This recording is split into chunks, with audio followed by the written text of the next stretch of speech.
విద్యుత్ ఉద్యమంపై రాష్ట్రంలోని left right రెండు కలిసి అయితే భవిష్యత్తులో 2000 ఉద్యమం లాగా మళ్ళీ ఏదైనా ఉద్యమం పుట్టబోతుందా? దీనికి సంబంధించి మనతో మాట్లాడడానికి లెఫ్ట్ రైట్ కి సంబంధించిన కిషన్ రెడ్డి అలానే నారాయణ గారు ఉన్నారు. ఇది ప్రజల సమస్య, రాజకీయ సమస్య కాదు.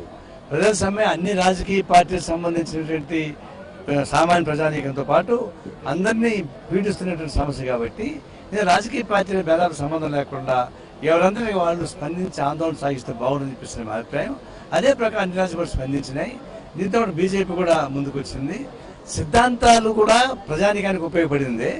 అయితే ఒక పార్టీ ఒక పద్ధతిలో నడుస్తూ ఉంది. అయితే సమస్యకు వచ్చేకాడికి అందరికీ సమానమైనటువంటి బాధపడుతున్నాయి కాబట్టి కలుస్తూ ఉన్నాం.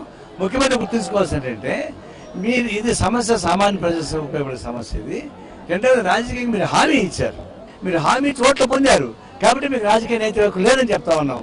అంతేగాని మీరు ఇచ్చిన హామీని అమలుపరచడం ఏం చెప్తా ఉంటే ఇతర రాష్ట్రాల గురించి మాట్లాడే నైతికత మీకు లేదు. 2000 ఉద్యమంలో కూడా అన్ని పార్టీలు కలిసి ఇప్పుడు మళ్ళీ అన్ని పార్టీలు కలిసి సో దీన్ని ఏ విధంగా భవిష్యత్ ఉద్యమాలు జరగబోతుంది? ప్రజలకు సంబంధించినటువంటి ఏ కష్టం వచ్చినా ఏ ఇబ్బంది వచ్చినా రాజకీయ పార్టీల బాధ్యత ప్రజల పక్షాన నిలబడి పోరాటం చేయాల్సినటువంటి బాధ్యత రాజకీయ పార్టీలది.